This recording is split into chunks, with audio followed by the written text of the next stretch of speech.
They sent me to map the hollow planet. I never expected it to answer. The planet had no name, only a designation, Mare 7X, located at the edge of the collapsed Jaris belt, caught in the gravity ripple of 2 dead stars and long ignored by cartographers. It was marked in crimson on old Syndicate maps. Dangerous, unstable, anomalous.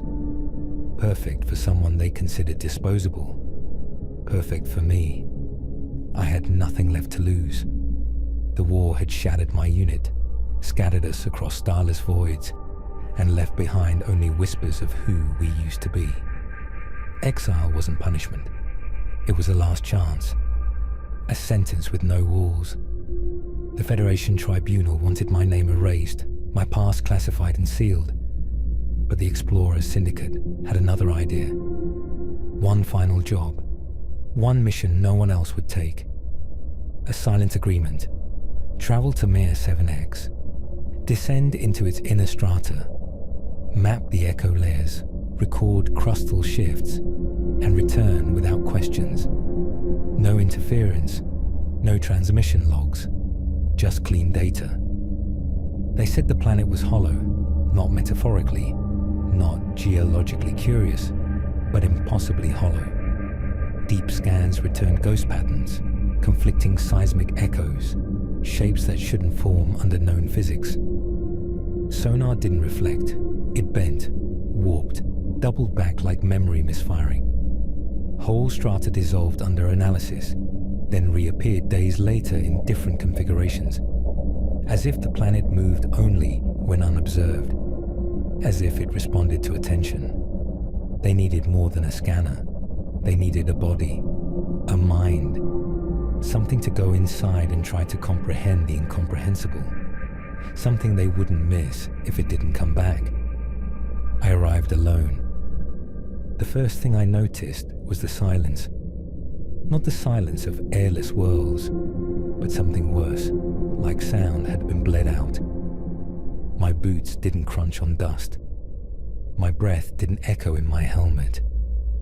The drop shuttle made no touchdown rumble. The world swallowed noise like a predator starved. The surface was a crust of ash, brittle and jagged. A faint magnetic field twisted compass readings. The only consistent bearing came from a structure that rose impossibly from the equator. A jagged slit in the crust descending into blackness. The hollow.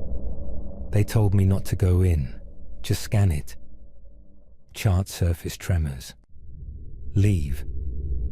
But it called me. I entered with a drone tether trailing behind me like an umbilical cord.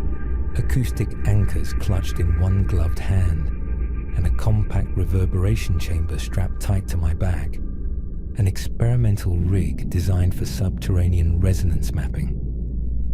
The instant I crossed the threshold into the chasm, everything shifted. My instruments didn't just glitch, they staggered. Visual feeds spiraled into fractals, patterns repeating on a scale I couldn't interpret. Readouts scrambled into nonsense symbols. The air itself felt wrong, like it bent light but refused to carry sound.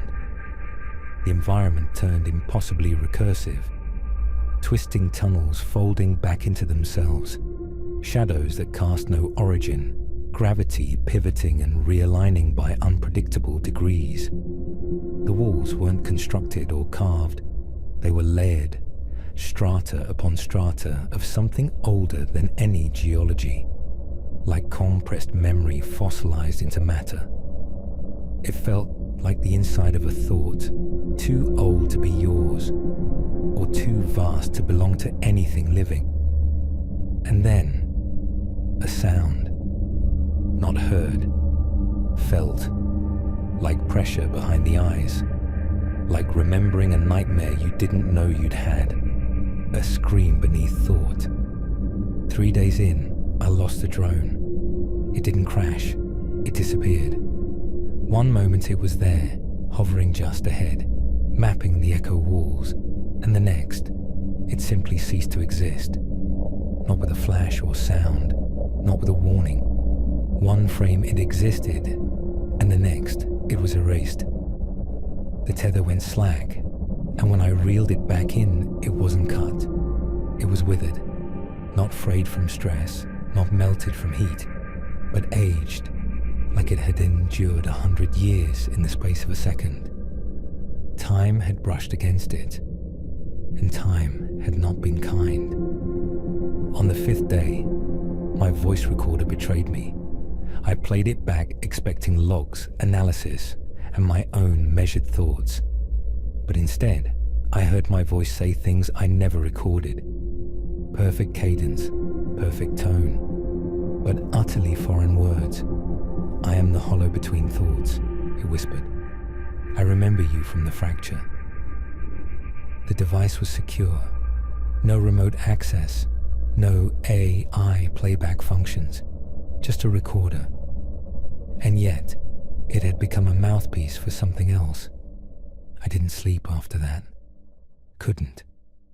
Not because of fear alone, but because every time I closed my eyes, I saw reflections. Not reflections of me, reflections of what I could have been, what I might be, in shattered lenses and flickers of mirrored surfaces. I saw myself as a boy, clutching a datapad too large for his hands.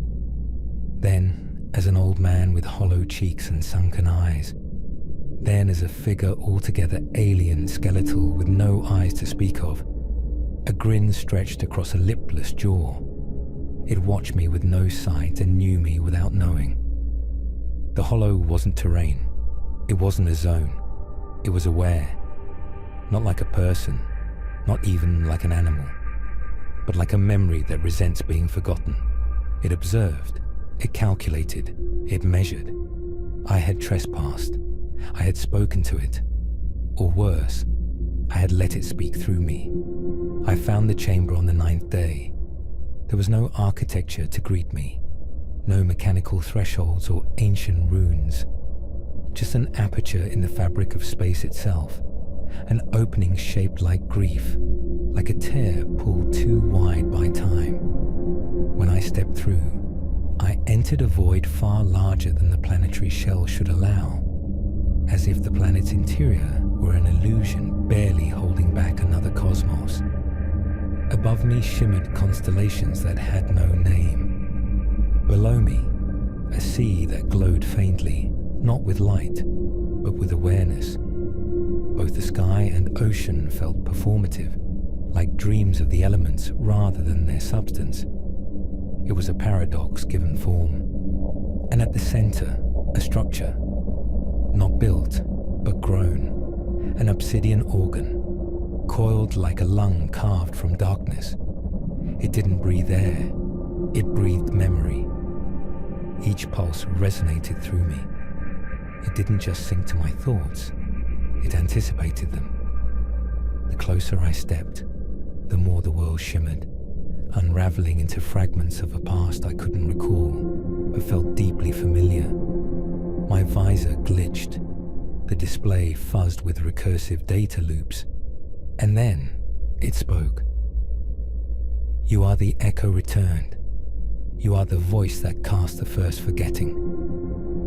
I collapsed, not from fear, but from recognition, from the terrible gravity of belonging.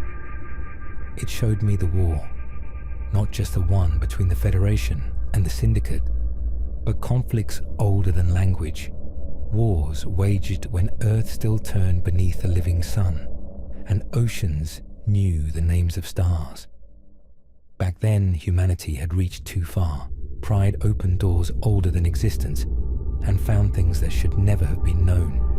Not monsters, not gods, but entities that fed not on flesh, heat or light, but on thought itself, on remembrance. Memory was their bloodstream, the architecture of their form. They lingered in forgotten songs, in ruins etched with names no tongue could now pronounce. And when we found them, when our curiosity broke open what had been buried, we did not destroy them.